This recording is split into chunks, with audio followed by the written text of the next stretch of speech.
Hey, I'm Jacob. This is Tactical Tuesday on the Preppers Bunker Outdoors. I'm here today with Justin Vititoe. Justin, why don't you tell them a little bit about yourself?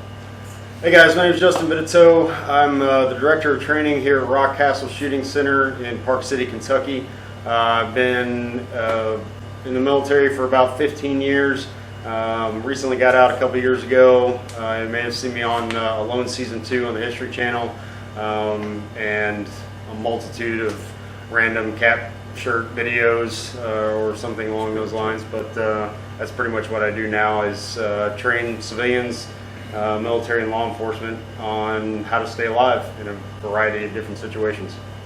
So the reason I wanted to bring Justin in here today, for one, I met Justin, he's a good guy, but he has a lot of similar opinions as myself, coming from a military background and going into more of the woods to survival to whatever else. And for some reason you don't see a lot of tactical guys that care at all about any amount of survival or woods understanding at all. Yeah. And vice versa as well, with bushcraft and survival guys don't give a crap about the tactical side. So yeah, it's kind of a weird thing to me, because there's so many similarities, like we've talked about before, and there's a real need for those two skill sets to coincide, and sadly it just doesn't happen. You know, it's almost two opposite ends of the spectrum.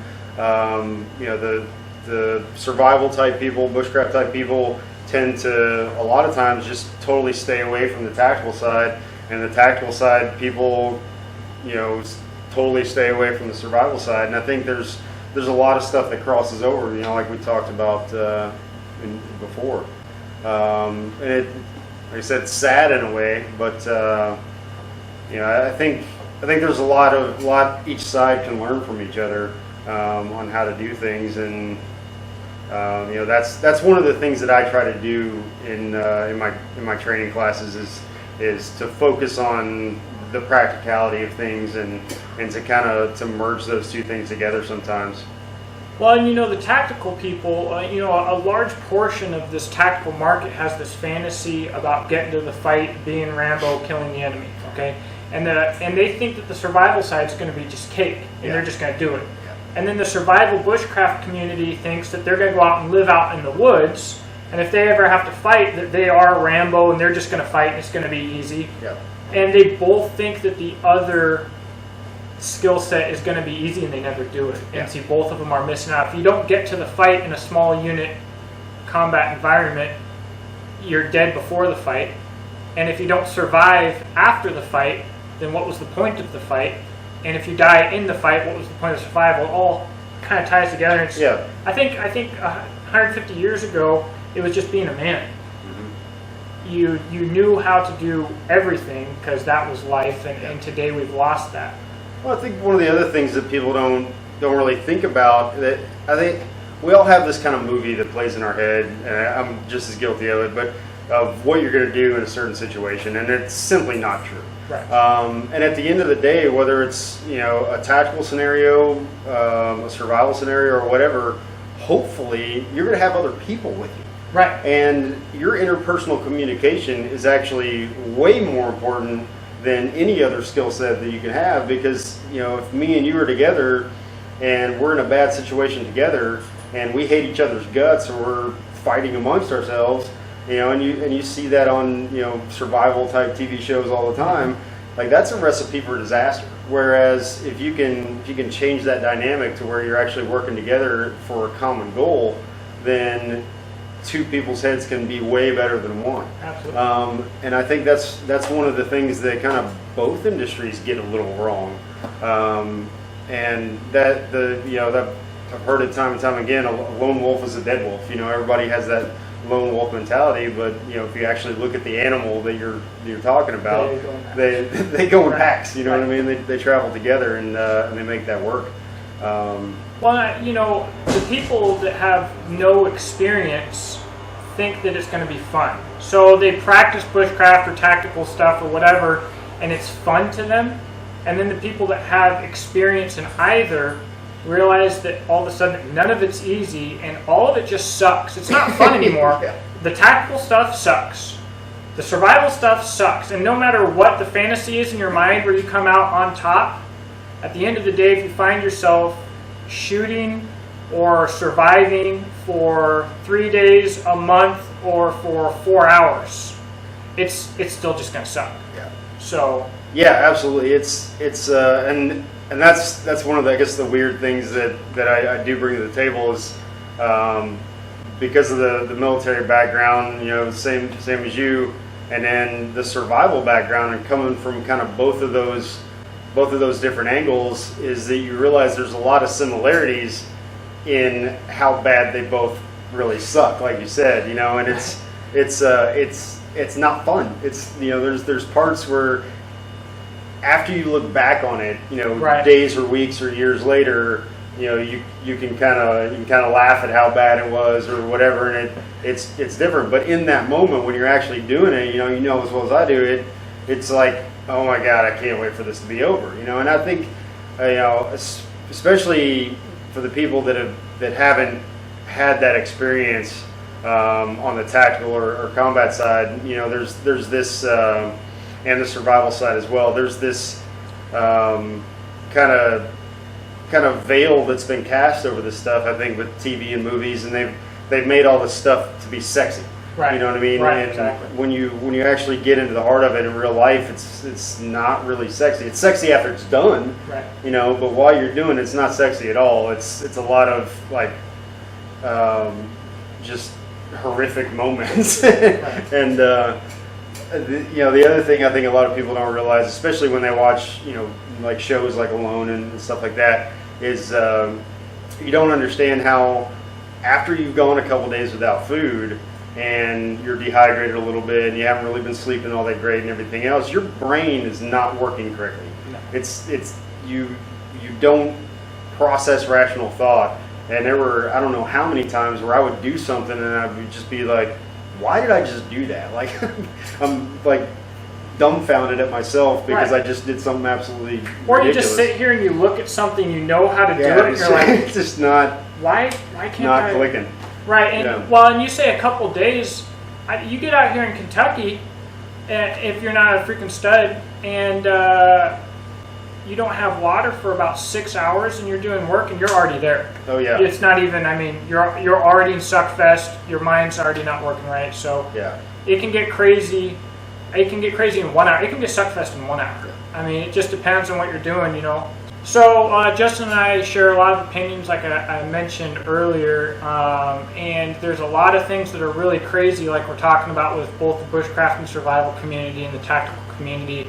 So this is Tactical Tuesday. We'll cut to the point here. Justin, what do you think is the gayest part of the tactical industry? So I think that there's a few different things that like we were talking about before that are kind of problems on both fronts, on the tactical side and the bushcraft or survival side. One of the big ones that I see on both is clothing. On the tactical side, we have this propensity to wear camouflage tactical stuff everywhere, and you see it all the time. And I think, there's something missing where people don't realize that the reason that you wear camouflage clothing in the first place is so that when you're in the woods or the desert or mountains or whatever, that you're not seen by other people. As a civilian, though, you want to be seen because you find yourself in a survival situation. Exactly. That's the goal, to be seen. So, the best survival clothing would be like blaze orange, Right. Everything. Right. It wouldn't be OD green or natural colors or whatever, but you still find the propensity in the bushcraft, survival community for people to wear those types of colors. Most animals are colorblind, so if you're hunting, even they don't care. Like, you see people go out and hunt and they're wearing camouflage with a giant orange vest. Mm-hmm. So, Right. what are you hiding from? Well, and even if even if they do see you, half the time the animal probably doesn't care because it doesn't realize you're about to waste Yeah. it. So I mean, if you're not making too much noise and spooking it, it's goofy. Yeah. But on the tactical side as well, it's one of those things where there's a certain level of it that I understand for some people as far as functionality. But on the opposite end of the spectrum, you make yourself actually stick out like a sore thumb in a lot of places. Right. You know, and there's, you know, here in Kentucky, it's pretty common to see, you know, camouflage patterns, but like Realtree and stuff like that, just the general populace, that's a common thing. Right. You know, it's socially acceptable, so you don't really stick out too much with that. But if I were to go, you know, to, you know, a bigger city or something like that, out of the rural areas, if I go walking around downtown, you know, Louisville or Nashville or whatever, like everybody's looking at you kind of weird. So you're in essence doing the exact opposite of what you're trying to do. You're not blending in. You're sticking out, right, because you're wearing something camouflage. And you know what's funny is I'm probably one of the few people who realizes how gay all of that is, and I still wear camo stuff anyways because I don't have shame, and because whenever I wear jeans, I blow the butt out of it. So it's like I wear the camo, and the only time I'm embarrassed is when I'm around other people with camo, because I'm like, oh crap, now this is gay. But yeah, it's spot on, and you know, you see the memes or whatever on Facebook of some guy at the gas station wearing full ACU with ninja swords in the back and handcuffs right here. You never know. And you never know when you're going to need it. He doesn't realize, first off, how to use any of his gear, and second off, how ridiculous he looks. And so I realize I look ridiculous. The difference is I don't care. Don't care. And I work for myself and run a tactical business, so I kind of got to represent that whole deal. But it's bad. And my biggest pet peeve when I was in the Army was people walking around in uniform. Oh, yeah. Oh, man. Yeah. Or especially go to the bar or something. Yeah. I'd get hot in the collar real quick. And it's funny now I wear it around as a totally digressed back to an E2. Right, going full on a 4-day pass. Full hook, right. Yeah. But yeah, I think it's just a kind of a cultural thing within certain communities. You see that thing, you see that trend, you know, pick up, and it's, you know, we were talking earlier. I think some of it's kind of imitation is the highest sense of flattery type thing, right. And you know, some people that for whatever reason didn't serve in the military, or didn't get the chance or whatever, but you know, they have a tendency to emulate or imitate that, and there's nothing necessarily wrong with it, but I think you have to kind of think about what you're actually trying to accomplish. Right. You know, are you wearing a particular brand of clothing or whatever because it's functional, right. Or, you know, because you got it for free and you just don't care or whatever, or are you trying to accomplish something that you're not really accomplishing? Right. You know, like you say, imitation is the greatest form of flattery. People want to have joined the military or respect the military, but they don't realize how jacked up they look. You got their collar popped on their ACUs, strapped. Hey, you never know when you're going to get shot out of a cannon, man. So you gotta have. So you know, at that point, you look at the guy. You know, it's cool. You know, whatever. Especially if you're in the woods, do whatever you're gonna do. I wear the pants because I got them for free and they don't blow the butt out on me. But you know, you gotta understand why. And I think a big thing, people have this fantasy of what they think the military is. Like, people think that because you're in the military, you know a lot about guns. 99% of people in the military don't know jack crap. They hardly know anything about the guns they use. So, you know, it's, you know, I learned that the hard way when I joined the military. I thought everybody was going to be like a survival dude and want to be a hooligan and go kill the enemy and stuff. And I realized that, you know, a lot of dudes were like, dude, I'm here for college. And I'm an interior designer. I think you get that a lot with almost every industry. There's a preconceived notion of the expectation level of different people's professions. You know, whether it's a doctor or a lawyer or whatever it is, and people don't, especially with, you know, I think with the military, because it's been so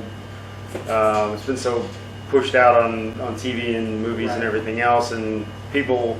It's a nice feeling on the one hand for us to have so much support nowadays. Absolutely. You know, when, you know, generations in the past were just, you know, spit on and everything else, and it's really nice to have that support.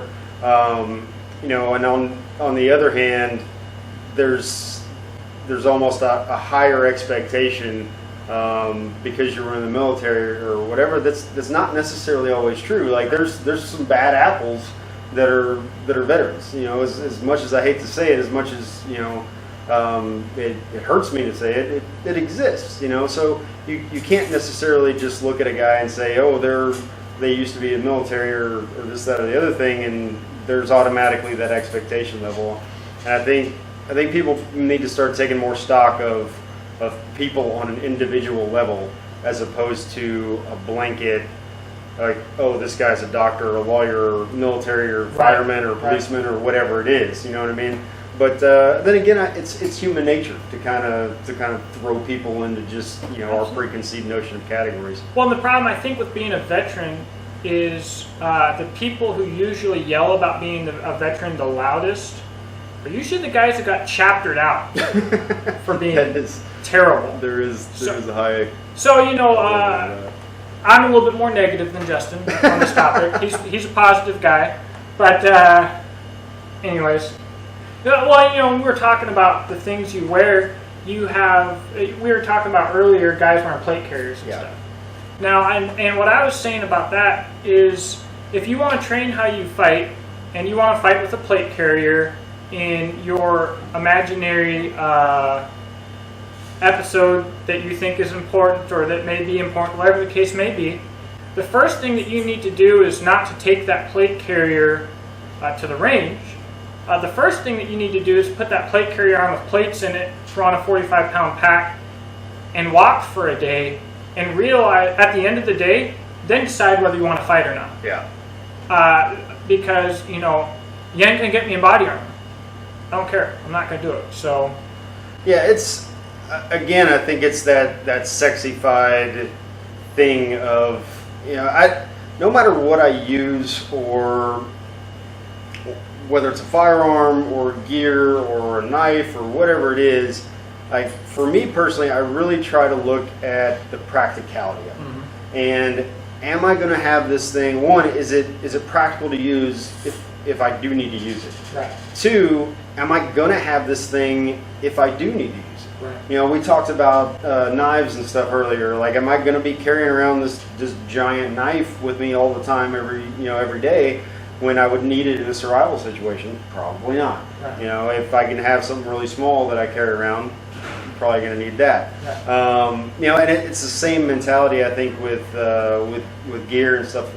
Am I going to walk down to the gas station and wear a helmet and plate carrier and AR slung on my back and 75 mags all? No, I'm not going to.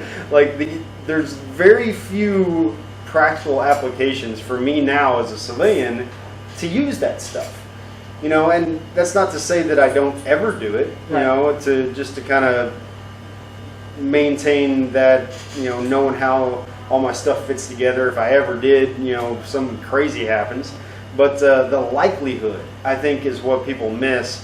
The likelihood of me having to pull my concealed carry pistol out and use that against somebody that means to do me harm is far greater than the likelihood of me having a plate carrier and an AR and 75 mags on me and all this other stuff and a boot knife or whatever I need. Exactly. Like that likelihood goes down a lot. I mean, I'm pretty sure the likelihood of getting hit by lightning 4 times in a row over the next 3 days is higher than me needing to wear a plate carrier and rocking my AR nowadays. Well, and here's the thing is I think about that is when you're making a product. All right, so I make tactical products, and so when I go do a photo shoot, I'll put all the stuff on. Mm-hmm. The shemagh, I don't do eye pros, shades, whatever, and I'll rarely do gloves. I put all this stuff on because there's an expectation in the tactical community because companies that are much larger than me, that's what they are putting out. That's what sells. Because they're putting other companies, they have partnerships, stuff on this guy, and this guy's fully decked out. You can see everything. And then civilians have this idea of what combat is, being wearing this whole kit. And the reality of it, on a summer day is I'm taking stuff off. And if I can wear shorts and tennis shoes and a t-shirt, that's what I'm going to wear. And I can't think of any combat scenario where I'm aware of shemagh. They are useful for some people in the dust and stuff. They like them. I went through plenty of dust storms. No shemagh, not my thing, not my deal personally. I'd rather have one of those little white mask things. Just anything. They work well. I'll never wear a helmet. I'm never going to wear gloves. I'm not going to wear eye pro glasses. I'm not going to do any of this stuff, and yet I kit up for my pictures to sell my products. And someone who doesn't understand what all of those products together end up doing, they think that that's what it is. That becomes Hollywood for them because that becomes reality. Yeah. And so the whole clothing industry markets that, and then the civilians that have no idea come to the range with a plate carrier and everything else, and then they're heat cap. Yeah. So. Well, and I don't think, and that's the thing. Like, I don't think, in any way, shape, or form that we're necessarily going to change that dynamic, or we're going to change that culture. No, we're not going to change anything. But, I think, for the people that are watching this, and like the people that come to classes and see me teaching a class in a t-shirt and jeans or whatever, I think, in small doses you can change people's mentality.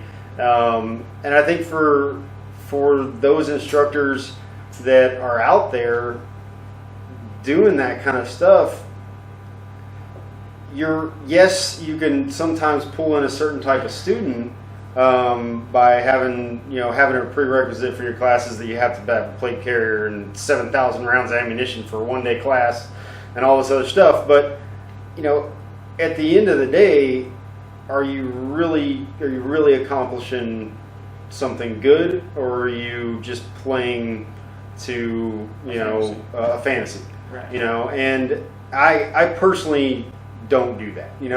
If I'm training military guys or law enforcement or something like that, that's about the only time I'll put my plate carrier on, because I have to be kind of on the same. I have to be able to show them that what I'm showing you can be done in the gear that you have to wear. Right. You know what I mean? You're sucking, that's an entirely but it can be done. Yeah, right. That's an entirely different situation than if I'm training civilians. Right. Because most civilians, don't even need to really own a plate carrier. Right. Or any of that stuff. You need to focus on the highest probability of things that are going to happen. Right. It's the same on the survival side.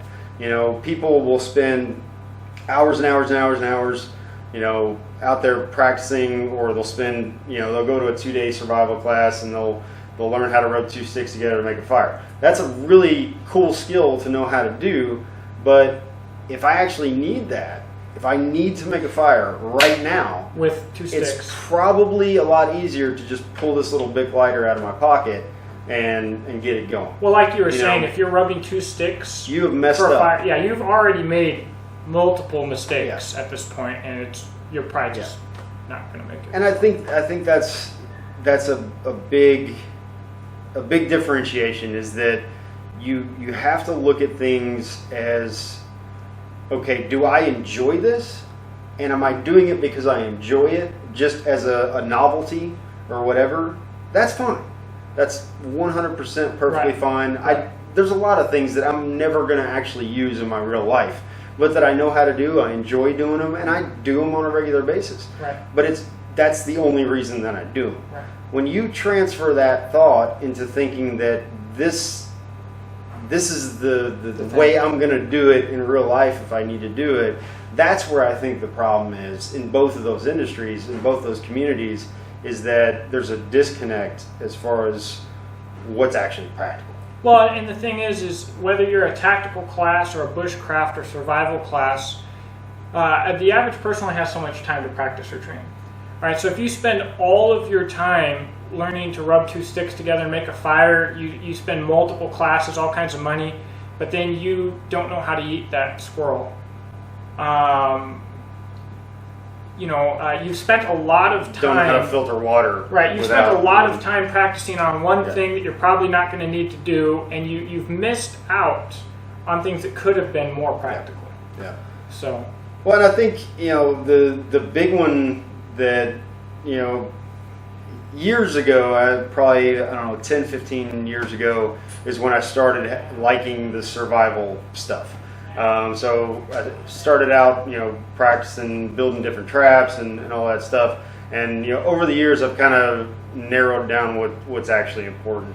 And for me, kind of figuring out what's going to be important in different situations and the mindset that I need to have. Mm-hmm. And I think that's probably the most overlooked part of both the survival and the tactical side is the actual mindset that I need to have in a bad situation.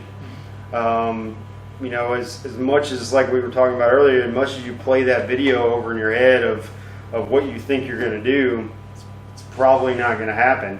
And you're more than likely, especially people that haven't spent much time training, you're more than likely going to have a freak out moment at first. And that freak out moment could very well cost you the difference between life and death. Absolutely. Or it could lead to other stuff on down the line that sets you up for failure.